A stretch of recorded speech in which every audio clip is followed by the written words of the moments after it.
democracy, sustainability, community, and cooperation are when applied in real life, immensely challenging. A life lived seeking equality through equitable access to services, one that knows that social justice does not tolerate discrimination on the basis of race, or gender, or physical or intellectual ability, age, or sexual orientation, often find themselves challenging the status quo.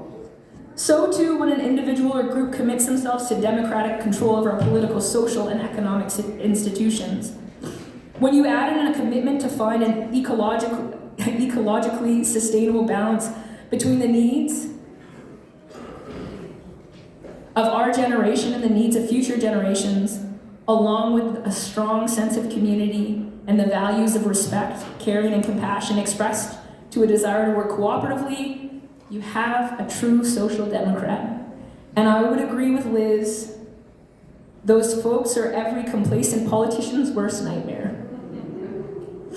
This award celebrates the gadflies, the ones who sometimes irritate us because they challenge us or they challenge the systems that govern us. They are the risk takers, and sometimes they even surprise themselves at the risk that they're willing to take. They are the ordinary citizens among us, our neighbors and our friends, who realize they do have a voice and that they have both a right and an obligation to engage in civil society. The Judy Johnny Award celebrates those who demonstrate and embody the core values of the Yukon NDP: equality, democracy, sustainability, community, and cooperation. Judy was born on November 2nd, 1949, in the Gwasala Naquado First Nation in Smith Sound, BC, on a float house. Judy used a wheelchair for the first 25 years of her life. She had post-polio syndrome, cerebral palsy, and arthritis. And despite the serious challenges that her physical health posed, Judy said, "I've been disabled all my life, that's just in a physical sense, because I've hardly ever thought of that as a major inconvenience.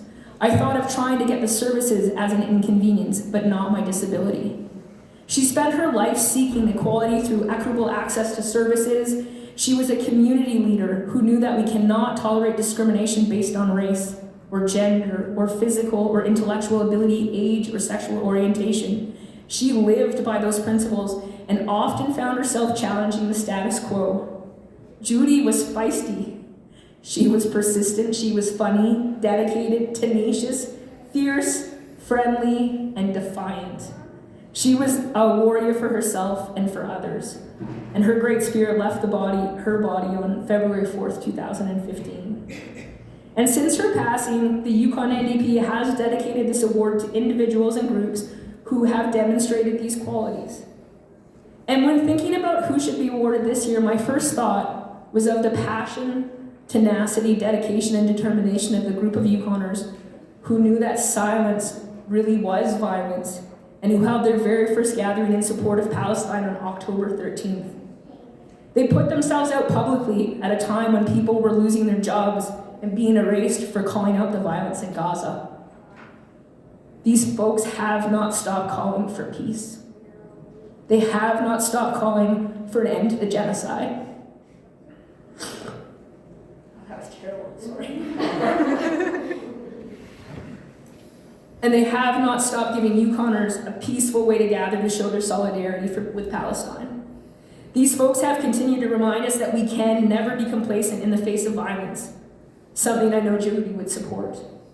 And I've had the privilege of joining these folks at several of their demonstrations and vigils in Whitehorse. And I want to honor their work today and acknowledge the importance of continuing to fight for a free Palestine and an end to the genocide. I'm honored to present the Judy Johnny Award to this year's winners, Solidarity Whitehorse.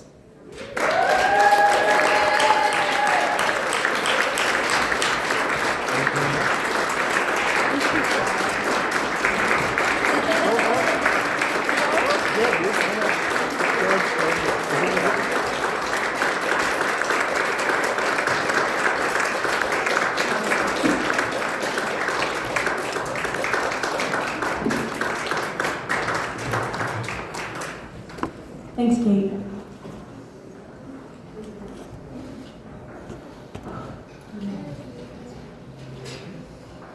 We're trying to find a way to make this number matter. 35,000. That's the number of human beings killed by Israel and our government since October 7th. The population of the city of Whitehorse is 30,253. Over 35,000 human beings have been murdered in Palestine. In all the rallies we've spoken at or been to, we've started with the death toll. My first speech on October 27th was 7,326 people. And in every speech since, we've deleted that number and added a new one while seeing nothing being done to stop it from going up. That number is going up right now. As we're sitting here enjoying this convention, Palestinian people, men, women, and children are being killed and tortured in ways that we can't imagine. I remember the first protest back in October, the feeling of fear and panic that I had, thinking, will people show up in such a small community? Will people understand the message we're trying to relay? Will they understand the urgency of all this? But I also remember speaking at the rally and feeling so held by the members of this community I grew up in, standing beside my dad, who's been fighting this fight for years, and my sister, who spoke beside me. Meeting this group of incredible human beings and building a new network to continue our fight for Palestine. It's been incredibly uplifting, but it's also been some of the hardest and most uncomfortable months of our lives. Having to insert a new death toll at each event, watching the continued dehumanization of brown people while the world chooses to look away, and understanding the bigger picture of this colonial framework we live in. 35,000 people. So I ask you, how are we still allowing this to happen? How are we going about our lives business as usual? Why are we not putting everything aside and screaming at the top of our lungs for justice? I'm standing in front of people who can do more. I'm here asking all of us to think about the role we play in the systems allowing this to happen, and to question if our activism is serving ourselves or if it's working for collective liberation. I'm asking for us to see decolonization as the goal in everything we do and then act like it. This work should be uncomfortable. It has to be uncomfortable.